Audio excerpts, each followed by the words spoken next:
사회복지학과로 워낙 유명한 학과라서 그런 점이 있다라고 이해해 주시면 될 것 같아요. 사회복지학과로 워낙 유명한 학과라서.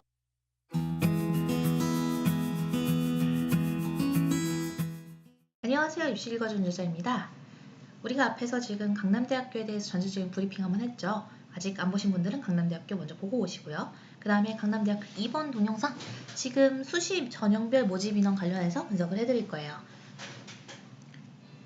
모집인원 분석은 그 인원수의 비중을 보고 올해 그 입학처가 어떤 의도를 가지고 그렇게 비중을 짰는가를 역추적하는 방식입니다.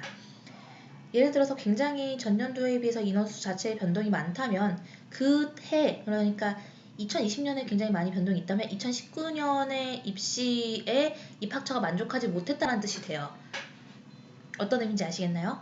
예를 들어서 예상한 것보다 교과 전형에서 원하는 만큼의 내신 학생들이 들어오지 않았다던가 하는 경우에 이제 전형을 전체적으로 갈아엎는 그런 문제가 생기는 거죠. 인원수도 갈아엎게 되고요. 보시면 지금 사회복지학부는 학생부 전형이 30명, 교과 전형 10명으로 지금 전체적으로 이 강남대학교는 학생부 전형에다 학생을 몰았다라고 볼 수 있어요. 지금 학생부 전형으로 전체적으로 면접 없이 학생을 원하는 애들을 내 맘대로 선발하겠다라는 그런 모습이 좀 많이 보여요. 그래서 일단 이 전형은 인원수도 많기 때문에 추합도 상당히 많이 빠질 것으로 예상을 하고 있어서 이 학생부 전형 생각하시는 분들은 여기를 확실하게 안전빵으로 넣으면서 수시 납치를 당하지 않게끔 만약에 수시 납치를 당할 것 같다고 생각하면 여기를 아예 쓰면 안 됩니다. 왜냐면 면접이 따로 없기 때문에 면접을 안 가거나 하는 방식으로 학부를 조절할 수 없어요.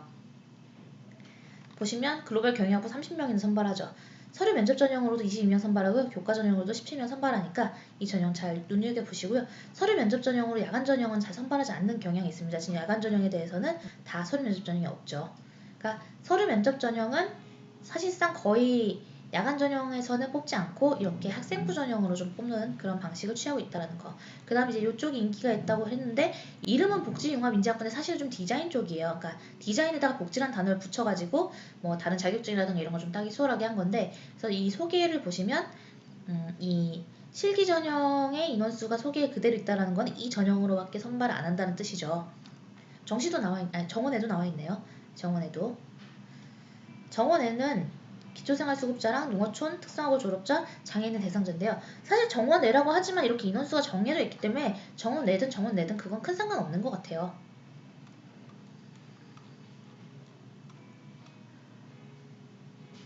어쨌든 우리가 봤던 학생부 전형으로 경제생활과 20명, 야간도 20명 이렇게 선발을 합니다. 공공인재학과는 19명, 야간은 17명, 융합자유전공학부는 야간만 있다고 그랬어요. 네. 보시면 기독교학과는 입학금 50%에 수학금 50%에 장학 혜택이 있어요. 근데 이런 경우에는 전부 전과를 할 수 없기 때문에 내가 꼭 강남대학교를 가고 싶어서 과를 낮춰서 기독교학과를 가겠다고 생각을 했더라도 전과할 수 없다는 점을 좀 생각을 하셔야 될 것 같아요. 대신에 보시면 여기 보이시나요? 복수전공을 필히 이수해야 한다. 그러니까 기독교학과이면서 복수전공을 필히 이수해서 사회복지학부나 실버산업학과나 글로벌학부 내의 전공을 복수전공을 반드시 이수하게끔 되어 있습니다. 그래서 나올 때 무조건 기독교학과는 복수전공 상태로 나오게 되는 거예요. 그리고 교직과정이 이수되어 있으니까 설치되어 있으니까 이 부분도 기독교학과를 가서 내가 복수전공을 이제 이 분야를 하겠다고 하면 그것도 괜찮을 것 같아요. 그러니까 전과는 할 수 없다라는 거, 복수전공으로 처리해야 된다는 거 꼭 기억하시기 바랍니다. 전형 일정 및 유의사항. 자, 이제 이 원서 접수 일지 외울 때도 됐어요. 이 시간의 마무리 시간 되게 중요합니다. 4시, 5시, 6시, 7시, 12시 이렇게 마감이 되는데요. 이 마감 시간에 따라서 실제적으로 유기적으로 연결이 되어 있는데 그 유기적 연결성에 대해서는 컨설턴트 교육 때만 얘기를 하게 되니까 그 부분에 대해서는 이제 궁금하신 분은 제가 따로 답변을 드릴게요. 그러니까 1단계 합격자 발표를 11월 6일에 하고요. 면접평가를 11월 18일부터 22일까지 하는데 언제 보는지 고사장이 어디인지는 홈페이지를 통해서 학생에게 번호별로 공지를 해준다는 거죠. 그래서 요거는 좀 걱정이네요. 왜냐면 이렇게 만약에 해버리잖아요. 그럼 많은 학생들이 좀 지원을 안 해요. 왜냐면 이렇게 넓은 범위고 언제 면접이 잡힐지 모른다라고 하면 다른 학교랑 면접이 겹칠 수도 있잖아요. 그래서 이렇게 입학처에서 하게 되면 애들이 많이 지원하지 않을 텐데 날짜를 아예 딱 하루나 이틀로 딱 특정을 해줘야 되는데 이렇게 월요일부터 금요일까지 볼 수 있다 이렇게 하면 안 될 것 같아요. 물론 다른 학교들이 대부분 금토일에 보는 그런 경향이 있는 것은 사실입니다만 다른 학교들이 전부 다 금토일에 보는 것은 아니고 이렇게 뭐 월요화 수목에 보는 데도 있을 수 있으니까 이렇게 5일이나 면접으로 잡아놓은 건 좀 문제가 있어 보여요. 실기고사는 보시다시피 실기의 역량에 따라서 합격이 되는 거니까 제 분석은 크게 불필요할 것 같습니다. 전체 전형의 합격자 발표는 12월 10일이니까요. 이때 이제 비로소 내가 합격자인지 아닌지를 확인할 수 있고요. 합격자는 이제 지금 보통 옛날에는 8차 추가까지 있었는데 지금 보통 4차 추가까지 있더라고요. 4차 추가가 또 예전에는 막 2달 동안 추가 합격하고 그랬는데 이제는 그런 거 없고 한 1, 2주 내에 한 열흘 내에 끝내니까 이 부분 꼭 확인하셔서 본인이 추가 합격자인지를 확인하시기 바랍니다. 원서 접수 유의사항 이런 게 있습니다. 지금 온라인 제공 대상자는 이제 2015년 2월부터 다 온라인 제공 대상을 하고 있는데요. 동의 방법은 그냥 동의를 클릭하시면 됩니다. 이 합격자 등록 부분 보면 되게 저도 막 설레요. 여기 보시면 추가 합격자는 2차 추가 합격자까지 홈페이지고 3차부터는 전화로 돌립니다. 그래서 문서 등록이 완료되지 않은 경우에 아예 등록 의사 엄자로 간주를 하고요. 등록 포기 의사를 즉각적으로 전달해 주셔야 하고 10분 간격으로 3번 통화 시도 후에도 연락이 되지 않은 경우에는 다음 지원자에게 합격 순위가 넘어간다고 정확하게 밝히고 있네요. 학생부 교과 전형 말씀드릴게요. 학생부 교과 전형은 지금 복지융합대학 내에서 이렇게 경영대학인데 이제 경영관리대학이라고 하네요. 그러니까 이 세무학과가 워낙 기존에 셌었으니까 세무학과를 현재 같이 해서 경영관리대학이라고 부르는데 세무학과나 이제 좀 행정 쪽이랑 연계되는 그런 공공인재학과가 있다라는 점 참고하시고요. 이쪽에 그 강남대학교는 워낙 복지란 단어를 좋아해서 여기도 복지융합대학, 여기도 복지융합대학이고요. 일단 사복으로 워낙 유명한 학교라서 사회복지학과로 워낙 유명한 학과라서 그런 점이 있다라고 이해해 주시면 될 것 같아요. 지원 자격은 국내 소재 고등학교 졸업 예정자 혹은 졸업자로서 3학년 1학기까지 국내 고등학교 학교생활 교과 성적이 3개 이상 있어야 합니다. 4개 아니라 3개라는 거 기억하시고요. 일괄 합산해서 합계돼서 수능 최저는 없으니 그냥 그대로 그냥 입력된 그대로 그냥 예비번호가 짜르륵 나오고 그 순서대로 예비번호가 쭉 전화가 돌아갈 겁니다. 이거 배수 되게 많이 빠질 거니까 감안해서 하시고요. 작년 기준은 제가 보기에는 크게 무의미할 것 같아요. 수시 등급 다 말씀드리면 좋은데 작년에 지금 3등급 때, 그다음 비인기학과에 대한 4등급 때에서 교과 전형 끊겼는데 그때는 이제 면접이 있었고 지금 아예 면접 자체가 없어져 버렸기 때문에 몇 배수까지 빠질지 잘 모르겠어요.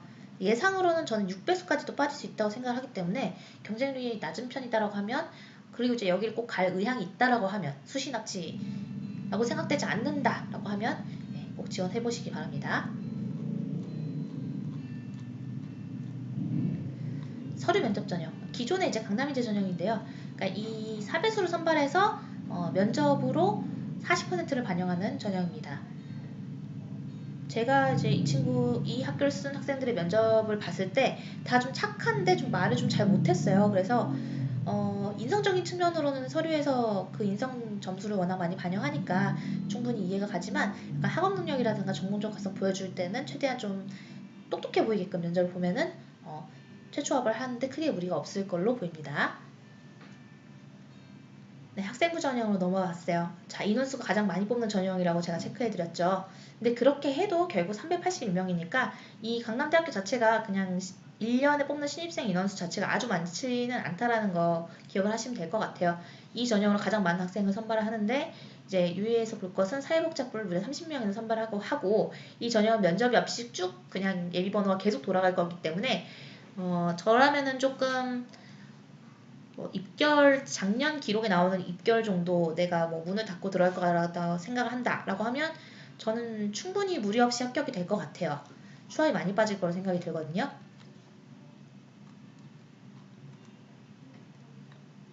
그리고 이 전형은 독특한 게 인성과 그러니까 성실성과 공동체 의식을 가장 많이 본다라는 점이 좀 독특한 점입니다. 보통은 가톨릭 때도 지금 전공적 합성 40% 반영하고 학업 능력 20% 반영하고 이런 식으로 했는데 지금 여기는 인성을 굉장히 많이 반영해요. 그래서 이 인성을 굉장히 많이 반영한다는 걸 꼭 기억해 주시고 보통 제가 이제 면접 준비를 할 때 착해 보이는 것보다 똑똑해 보이라고 많이 얘기를 하는데 여기 강남대학교는 착해 보여도 좋습니다. 동점자 처리 기준은 보세요. 서류평가 요소 중 성실성을 가장 우선으로 본다. 그러니까 성실한 학생을 너무 뽑고 싶어 하는 거예요. 그러니까 강남대가 좋아하는 스타일은 성실한 학생이다.